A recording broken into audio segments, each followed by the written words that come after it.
Welcome friends, in this video let's discuss about the Convention on Biological Diversity. So this is the most important convention for the production of biodiversity throughout the world.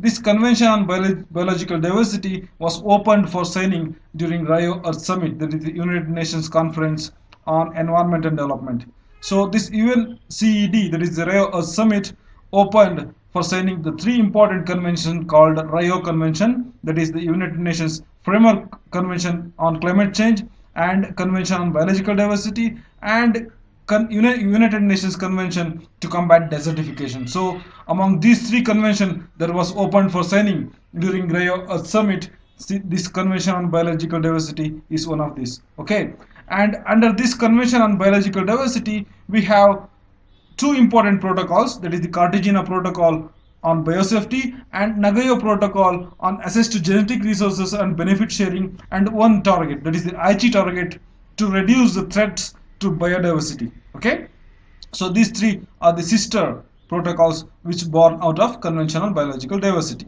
So let's look at in detail about this.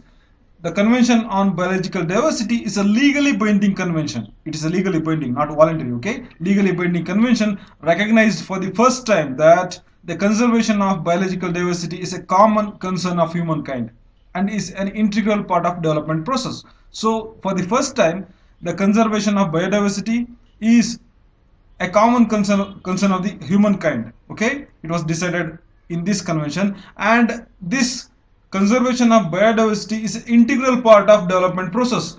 In the process of development of a country, the conservation of biological diversity should also be taken into account. So this is the main theme of this CBD. Okay, the agreement covers not only the major plants and animals, it covers all the species, even the smallest of the small species like bacteria and fungi, and all the ecosystem, all genetic resources. So this is the main importance of this convention. And the convention has three important goals. These include conservation of biological diversity and sustainable use of components of biological diversity. So biodiversity has various products which are useful for the humankind. So sustainable use of these components of biodiversity is the main goal of CBD. And third goal is sharing of benefits arising from the commercial and other utilization of genetic resources in a fair and equitable manner. So benefit sharing with the local communities or with the local governments is the main aim of this Convention of Biological Diversity. And the major issues that are discussed and decided under this convention includes that the biodiversity is the common concern of humankind, as discussed in the goal. Okay, it is the common concern of the all the humankind, not only a section of a country or not only a part of the world. Okay, and the countries have the sovereign right over their biological diversity. They have the right over the biodiversity that are present within their territories.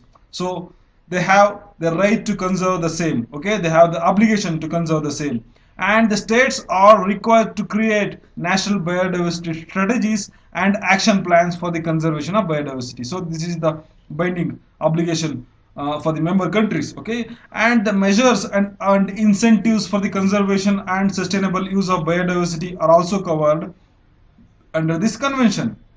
And this convention also provides for regulated access to genetic resources and traditional knowledge, including prior informed consent of the party providing resources. So here, so someone has to get the genetic resource benefit of genetic resources, because the biodiversity has various products. These include which are useful for mankind. Okay, for example, in a forest we have various genetic resources, including the wild plants. Okay, wild plants. These wild plants include the counterparts of the present day crops, including wheat, rice, barley. Okay, and these wild varieties are growing in the forests. I'm giving you here an example. These wild varieties are growing in the forest, and these varieties may have various important characteristics. Okay, this includes resistance to drought, that is water scarcity, resistance to certain pests and diseases.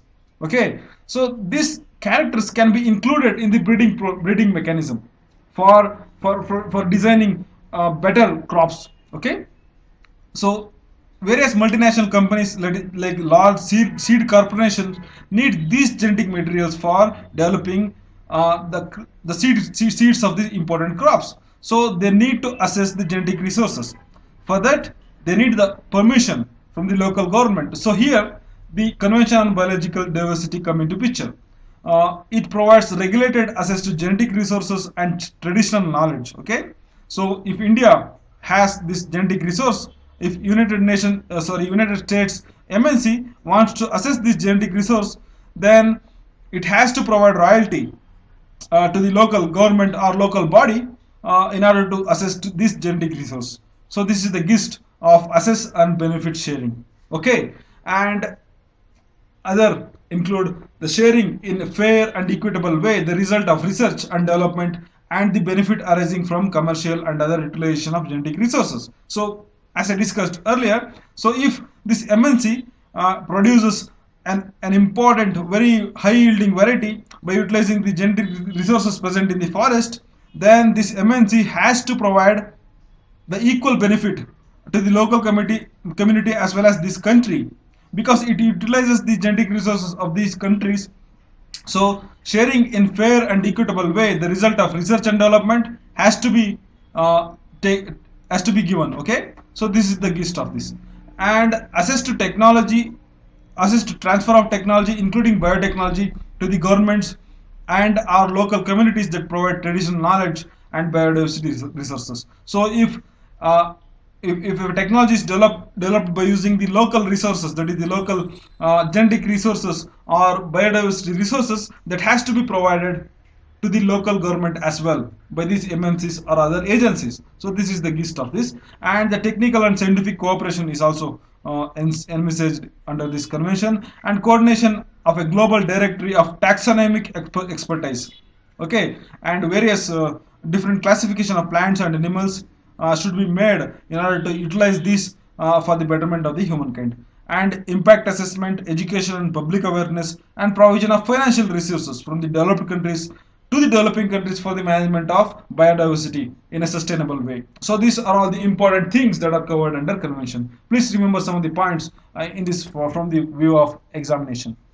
So this convention is managed, okay, through conference of parties. So member countries represent their own countries through representatives, and these representatives meet together in a forum called conference of parties. So these conference of parties take important decisions regarding the governance, development, and also implementation of the provision of under the convention. So all in all, 195 countries along with the European Union countries are parties to the convention. So these are the members. 195 countries are the members to the convention, but with the exception of the United States. So United States has not ratified Convention on Biological Diversity. This is the only major country that is outside the Convention on Biological Diversity. So this is important. And let's look at the meeting of the parties to the convention. So the Conference of Parties, the first met in 1994 at Nassau in Bahamas, the COP first, okay? And in 2000, the Conference of Parties met at Cartagena. So under this conference, Cartagena Protocol on Biosafety was agreed, okay? So we know that the convention is a forum for meeting various countries to decide on a particular issue. Here, the Convention on Biological Diversity, and to implement the objectives and decisions of this convention, the Conference of Parties will decide for a particular protocol. Okay, this protocol will lay down detailed decisions, procedures, and other institutional mechanisms that must be followed by the countries to bring the reality of the convention. So this is the difference between convention and protocol. So in 2000, the Cartagena Protocol on Biosafety was agreed by the Conference of Parties to preserve the biodiversity. That is the main aim of the Convention on Biological Diversity. And in Conference of Party, 10th Conference of Party in 2010, Nagoya Protocol, that is in Nagoya, okay, Nagoya Protocol on access to biodiversity and benefit sharing was decided, and Aichi biodiversity target was fixed for reducing threats to biodiversity. So this COP10 is important from the point of view of examination. And in Conference of Party 11 that occurred in Hyderabad, okay, in 2012, And in 2014, COP12 was met in Pyongyang in Republic of South Korea. Okay, and 2016 Conference of Party 13 Conference of Parties will be held in Los Cabos, Baja California South in Mexico. So next will be Mexico. So this is about the Convention on Biological Diversity. Broadly, this biodiversity led to convention led to two important protocol, that is the Cartagena Protocol on Biosafety and Nagoya Protocol on Access to Genetic Resources and Benefit Sharing, and Aichi Biodiversity targets. This is important here.